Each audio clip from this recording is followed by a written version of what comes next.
খাদিজা বিনতে খোয়ালিদ রাদিয়াল্লাহু তাআলা আনহা। নাম খাদিজা, কুনিয়াত উম্মু হিন্দ এবং লকব তাহিরা। পিতা খুয়াইলিদ, মাতা ফাতিমা বিনতে জাইদ। জন্ম আমুল ফিল বা হস্তিবশের 15 বছর আগে মক্কা নগরীতে। পিতৃপুরুষ বা পিতৃবংশের ঊর্ধ্ব পুরুষ কুশাই এর মাধ্যমে রাসূলুল্লাহ সাল্লাল্লাহু আলাইহি ওয়াসাল্লামের নসবের সাথে তার নসব মিলিত হয়েছে। জাহিলি যুগেই পবিত্র চরিত্রের জন্য তাহিরা উপাধি লাভ করেন। রাসূলুল্লাহ সাল্লাল্লাহু আলাইহি ওয়াসাল্লাম ও খাদিজা রাদিয়াল্লাহু তাআলা আনহা এর মধ্যে ফুফু ভাতিজা এর সম্পর্ক ছিল। এ কারণে নবুয়ত লাভের পর খাদিজা রাদিয়াল্লাহু তাআলা আনহা রাসূল সাল্লাল্লাহু আলাইহি ওয়াসাল্লাম কে তার চাচাতো ভাই ওয়ারাকা বিন নওফলের কাছে নিয়ে গিয়ে বলেন, আপনার ভাতিজার কথা শুনুন। সম্ভবত বংশগত সম্পর্কের ভিত্তিতে তিনি একথা বলেছিলেন। পিতা খুয়াইলিদ তৎকালীন আরব সমাজের বিশিষ্ট তাওরাত এবং ইনজিল বিশেষজ্ঞ ওয়ারাকা ইবনে নওফেলের কে খাদিজার বর নির্বাচন করেছিলেন, কিন্তু কেন যে তা বাস্তবে রূপ লাভ করেনি সে সম্পর্কে ঐতিহাসিকরা নীরব। শেষ পর্যন্ত আবু হালা ইবনে জারারা আর তামিমির সাথে তার প্রথম বিয়ে হয়। জাহিলি যুগেই তার মৃত্যু হয়। আবু হালার মৃত্যুর পর আতিক বিন আবিদ আল মাকজুমির সাথে তার দ্বিতীয় বিয়ে হয়। তবে কাতাদার সূত্রে জানা যায় তার প্রথম স্বামী আতিক, অতঃপর আবু হালা। ইবনে ইসহাকও এ মত সমর্থন করেছেন বলে ইউনুস ইবনে বুকাইর বর্ণনা করেন। তবে প্রথমোক্ত মতটি ইবনে আব্দুল বার সহ অধিকাংশ মত বলে ইবনে হাজার রহিমাউল্লাহ উল্লেখ করেছেন। খাদিজার পিতা খোয়াইলিদ ইবনে আসাদ ছিলেন ফিজার যুদ্ধে নিজ গোত্রের কমান্ডার। তিনি ছিলেন বহু সন্তানের জনক। প্রথম পুত্র হিজাম। এই হিজামের পুত্র প্রখ্যাত সাহাবী হাকিম জাহিলি যুগে মক্কার দারুন নাদওয়ার পরিচালনা লাভ করেছিলেন। দ্বিতীয় সন্তান খাদিজা রাদিয়াল্লাহু তাআলা আনহা। তৃতীয় সন্তান আওয়াম, প্রখ্যাত সাহাবী জুবাইর রাদিয়াল্লাহু তাআলা আনহু এর পিতা। রাসূলুল্লাহ সাল্লাল্লাহু আলাইহি ওয়াসাল্লামের ফুফু ও হামজার রাদিয়াল্লাহু তাআলা আনহু এর আপন বোন সাফিয়া রাদিয়াল্লাহু তাআলা আনহু ছিলেন আওয়ামের স্ত্রী বা জুবাইর রাদিয়াল্লাহু তাআলা আনহু এর মা। সাফিয়া ছিলেন খাদিজার ছোট ভাইয়ের বউ। চতুর্থ সন্তান হালা। তিনি ছিলেন রাসূলুল্লাহ সাল্লাল্লাহু আলাইহি ওয়াসাল্লামের মেয়ে জয়নব রাদিয়াল্লাহু তাআলা আনহা এর স্বামী আবুল আস ইবনে রাবি রাদিয়াল্লাহু তাআলা আনহুর মা। আবুল আস রাসূলুল্লাহ সাল্লাল্লাহু আলাইহি ওয়াসাল্লামের বড় জামাই। পঞ্চম সন্তান রুকাইয়া। 5 ভাই বোনের মধ্যে হিজাম, আওয়াম এবং রুকাইয়া ইসলামের আবির্ভাবের আগেই মারা যান। খাদিজা রাদিয়াল্লাহু তাআলা আনহা এবং হালা ইসলাম গ্রহণের সৌভাগ্য লাভ করেন। খাদিজা রাদিয়াল্লাহু তাআলা আনহার পিতার মৃত্যু কখন হয়েছিল সে সম্পর্কে মতভেদ আছে। কেউ বলেছেন ফিজার যুদ্ধে মারা যান। ইমাম সোহাইলির মতে ফিজার যুদ্ধে আগেই মারা যান। তখন খাদিজা রাদিয়াল্লাহু তাআলা আনহার বয়স 35। কারো কারো মতে রাসূলুল্লাহ সাল্লাল্লাহু আলাইহি ওয়াসাল্লামের বিয়ের পর তিনি মারা যান। পিতা বা স্বামীর মৃত্যু বা যে কোনো কারণেই হোক, কুরাইশ বংশের অনেকের মতো খাদিজাও রাদিয়াল্লাহু তাআলা আনহা ছিলেন একজন বড় ব্যবসায়ী। ইবনে সাদ তার ব্যবসা সম্পর্কে বলেছেন, খাদিজা ছিলেন অত্যন্ত সম্মানিত এবং সম্পদশালী ব্যবসায়ী মহিলা। তার বাণিজ্য সম্ভার সিরিয়া যেত এবং তার একার পণ্য কুরাইশদের সকলের পণ্যের সমান হতো। ইবনে সাদের এ মন্তব্য দ্বারা খাদিজা রাদিয়াল্লাহু তাআলা আনহার ব্যবসার পরিধি উপলব্ধি করা যায়। অংশীদারি বা মজুরির বিনিময়ে যোগ্য লোক নিয়োগ করে তিনি দেশ বিদেশে মাল কেনাবেচা করতেন। রাসূলুল্লাহ সাল্লাল্লাহু আলাইহি ওয়াসাল্লাম 25 বছরের যুবক তখন। এর মধ্যে চাচা আবু তালিবের সাথে বা একাকী কয়েকটি বাণিজ্য সফরে গিয়ে ব্যবসা সম্পর্কে যথেষ্ট অভিজ্ঞতা অর্জন করে ফেলেছেন। সবার কাছে তিনি তখন আল আমিন। তার সুনামের কথা খাদিজা রাদিয়াল্লাহু তাআলা আনহার কানেও পৌঁছেছে। বিশেষত তার ছোট ভাইয়ের বউ সাফিয়ার কাছে আল আমিন মুহাম্মদ সাল্লাল্লাহু আলাইহি ওয়াসাল্লাম সম্পর্কে বহু কথা শুনে থাকবেন। খাদিজা রাদিয়াল্লাহু তাআলা আনহা একবার কেনাবেচার জন্য সিরিয়ায় পণ্য পাঠাবার চিন্তা করলেন।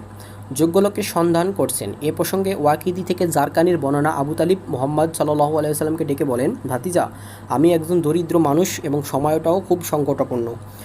মারাত্মক দুর্ভিক্ষের কবলে আমরা নিপতিত। আমাদের কোনো ব্যবসা বা অন্য কোনো উপায় উপকরণ নেই। তোমার গোত্রের একটি বাণিজ্য কাফিলা সিরিয়া যাচ্ছে। খাদিজা তার পণ্যের সাথে পাঠাবার জন্য কিছু লোকের খোঁজ করছে। তুমি যদি তার কাছে যেতে, হয়তো তোমাকেই সে নির্বাচন করতো। তোমার চারিত্রিক নিষ্কলঙ্কতা তার জানা আছে। যদিও তোমার সিরিয়া যাওয়া আমি পছন্দ করিনি এবং ইহুদিদের পক্ষ থেকে তোমার জীবনের আশঙ্কা করি, তবুও এমনটি না করে উপায় নেই। জবাবে রাসূলুল্লাহ সাল্লাল্লাহু আলাইহি ওয়াসাল্লাম বললেন, সম্ভবত সে নিজে লোক পাঠাবে। আবু তালিব বললেন, হয়তো অন্য কাউকে সে নিয়োগ করে ফেলবে। চাচা ভাতিজার এ সংলাপের কথা খাদিজার কানে গেল। তিনি রাসূলুল্লাহ সাল্লাল্লাহু আলাইহি ওয়াসাল্লামের নিকট লোক পাঠালেন। উল্লেখ থাকে যে কৈশোরে একবার রসুল্লাহ সাল্লাহ সাল্লাম চাচার সাথে সিরিয়া গিয়েছিলেন। তখন পাদ্রী বুহাইরা রসুল্লাহ সাল্লাহ সাল্লাম সম্পর্কে আবু তালিবকে সতর্ক করে দিয়েছিলেন। উপরোক্ত বর্ণনায় আবু তালিব সেদিকে ইঙ্গিত করছেন। খাদিজা রাদিয়াল্লাহু তাআলা আনহা লোক মারফত মুহাম্মদ সাল্লাল্লাহু আলাইহি ওয়াসাল্লামের কাছে প্রস্তাব পাঠালেন, তিনি যদি ব্যবসায়ের দায়িত্ব নিয়ে সিরিয়া যান, অন্যদের তুলনায় খাদিজা তাকে দ্বিগুণ মুনাফা দেবেন। মুহাম্মদ সাল্লাল্লাহু আলাইহি ওয়াসাল্লাম রাজি হলেন। খাদিজা রাদিয়াল্লাহু তাআলা আনহার পণ্য সামগ্রী নিয়ে তার বিশ্বস্ত দাস মায়সারাকে সঙ্গে করে নিয়ে মুহাম্মদ সাল্লাল্লাহু আলাইহি ওয়াসাল্লাম চললেন সিরিয়ায়। পথ এক গিরিজার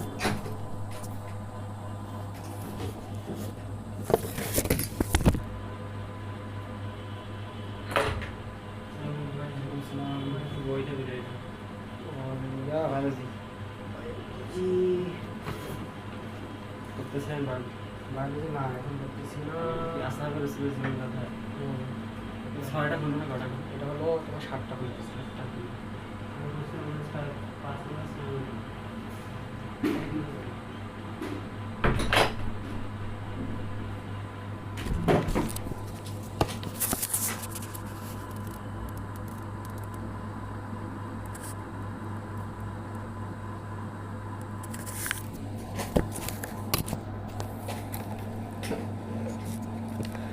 খাদিজা রাদিয়াল্লাহু তাআলা আনহা পণ্য সামগ্রী নিয়ে তার বিশ্বস্ত দাস মায়সারাকে সঙ্গে করে মুহাম্মদ সাল্লাল্লাহু আলাইহি ওয়াসাল্লাম পড়লেন সিরিয়ার পথে এক গির্জার পাশে একটি গাছের ছায়া বসে তিনি। গির্জার পাদ্রী এগিয়ে গেলেন মায়সারার দিকে, জিজ্ঞাসা করলেন, গাছের নিচে বিশ্রামরত লোকটিকে? মায়সারা বললেন, মক্কার হারামবাসী কুরাইশ গোত্রের একটি লোক। পাদ্রী বললেন, এখন এই গাছের নিচে তিনি বিশ্রাম নিচ্ছেন, তিনি একজন নবী ছাড়া আর কেউ নন। ঐতিহাসিকরা এই পাদ্রীর নাম নাসরা বলে উল্লেখ করেছেন, তবে ইবনে হাজার আসকালানি রহিমাউল্লাহ এই পাদ্রীর নাম বুহাইরা বলেছেন। তিনি আরও বলেছেন, এই বাণিজ্য সম্ভার নিয়ে রাসূলুল্লাহ সাল্লাল্লাহু আলাইহি ওয়াসাল্লাম বসরার বাজারে গিয়েছিলেন। তাবারি ইবনে শিহাব জুহরি রহিমাউল্লাহ থেকে বর্ণনা করেছেন, রাসূলুল্লাহ সাল্লাল্লাহু আলাইহি ওয়াসাল্লাম খাদিজার পণ্য নিয়ে সিরিয়ায় নয় বরং ইয়েমেনের এক হাবশি বাজারে গিয়েছিলেন, তবে সিরিয়া যাওয়ার বর্ণনাটা তাই অধিক প্রসিদ্ধ। রাসূলুল্লাহ সাল্লাল্লাহু আলাইহি ওয়াসাল্লাম সিরিয়ার বাজারে পণ্যদ্রব্য বিক্রি করলেন এবং যা কেনার তা কিনলেন। তার উপর মায়সারাকে সঙ্গে করে মক্কার পথে রওনা হলেন। পথে মায়সারা লক্ষ্য করলেন রাসূলুল্লাহ সাল্লাল্লাহু আলাইহি ওয়াসাল্লাম তার উটের পিঠের ওপর সওয়ার হয়ে চলছেন, আর দুজন ফেরেশতা দুপুরের প্রচণ্ড রোদে তার উপর ছায়া বিস্তার করে রেখেছে। এভাবে মক্কায় ফিরে খাদিজার পণ্য সামগ্রী বিক্রি করলেন। ব্যবসায়ে এবার দ্বিগুণ অথবা দ্বিগুণের কাছাকাছি মুনাফা হলো। বাড়িতে ফিরে বিশ্বস্ত ভৃত্য মায়সারা তার মনিব খাদিজার নিকট পাদ্রীর মন্তব্য এবং সফরের অলৌকিক ঘটনাবলী সবিস্তারে বর্ণনা করলেন। খাদিজা রাদিয়াল্লাহু তাআলা আনহা ছিলেন একজন বিচক্ষণ ও বুদ্ধিমতী মহিলা। তার ধন সম্পদ, ভদ্রতা ও লৌকিকতার মক্কার সর্বস্তরের মানুষ মুগ্ধ ছিলেন। অনেক অভিজাত কুরাইশ যুবক তাকে সহধর্মিণী হিসেবে লাভ করার প্রত্যাশী ছিলেন। তিনি তাদের সকলকে প্রত্যাখ্যান করেন। মায়সারার মুখে সব কিছু শুনে খাদিজা নিজেই রাসূলুল্লাহ সাল্লাল্লাহু আলাইহি ওয়াসাল্লামের কাছে বিয়ের পয়গাম পাঠান। বিয়ের প্রস্তাব কীভাবে এবং কেমন করে হয়েছিল সে সম্পর্কে নানা রকম বর্ণনা রয়েছে, তবে খাদিজাই যে রাসূলুল্লাহ সাল্লাল্লাহু আলাইহি ওয়াসাল্লামকে সর্বপ্রথম বিয়ের প্রস্তাবটি পেশ করেন এ ব্যাপারে সর্ববর্ণনা একমত। একটি বর্ণনায় এসেছে, খাদিজা রাদিয়াল্লাহু তাআলা আনহা নিজে রাসূলুল্লাহ সাল্লাল্লাহু আলাইহি ওয়াসাল্লামের সাথে কথা বলেন এবং তার পিতার নিকট প্রস্তাবটি উত্থাপন করার জন্য অনুরোধ করেন, কিন্তু তিনি অস্বীকৃতি জানান, এই বলে যে দরিদ্রের কারণে হয়তো খাদিজার পিতা তাকে প্রত্যাখ্যান করবেন। অবশেষে খাদিজা নিজেই বিষয়টি তার কাছে উপস্থাপন করেন এবং সম্মতি আদায় করেন। অন্য একটি বর্ণনা এসেছে, ইয়ালা রাদিয়াল্লাহু তাআলা আনহা এর স্ত্রী এবং খাদিজা রাদিয়াল্লাহু তাআলা আনহা এর বান্ধবী নাফিসা বিনতে মানিয়া এ ব্যাপারে পুরো উদ্যোগ গ্রহণ করেন।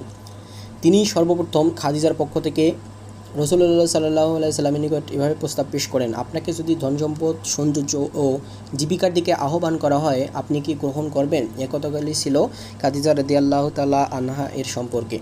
কথা পাকাপাকি হয়ে গেলে নির্ধারিত তারিখে আবু তালিব, হামজা সহ রাসূলুল্লাহ সাল্লাল্লাহু আলাইহি ওয়াসাল্লামের খানদানের আরও কিছু ব্যক্তি খাদিজার বাড়ি উপস্থিত হলেন। খাদিজাও তার খানদানের বিশিষ্ট ব্যক্তিবর্গকে দাওয়াত দিয়েছিলেন। সকলের উপস্থিতি আবু তালিব বিয়ের খুতবা পাঠ করলেন। সাহিত্যিক উৎকর্ষতার দিক দিয়ে এ খুতবা জাহিলি যুগের আরবি গদ্য সাহিত্যে বিশেষ স্থান অধিকার করা আছে। 500 স্বর্ণমুদ্রা মোহর ধার্য করা হয়। খাদিজা নিজেই উভয় পক্ষের যাবতীয় খরচ বহন করেন। তিনি 2 উকিয়া সোনা ও রূপা রাসূল সাল্লাল্লাহু আলাইহি ওয়াসাল্লামের নিকট পাঠান এবং তা দিয়ে উভয়ের পোশাক ও অলিমার ব্যবস্থা করেন।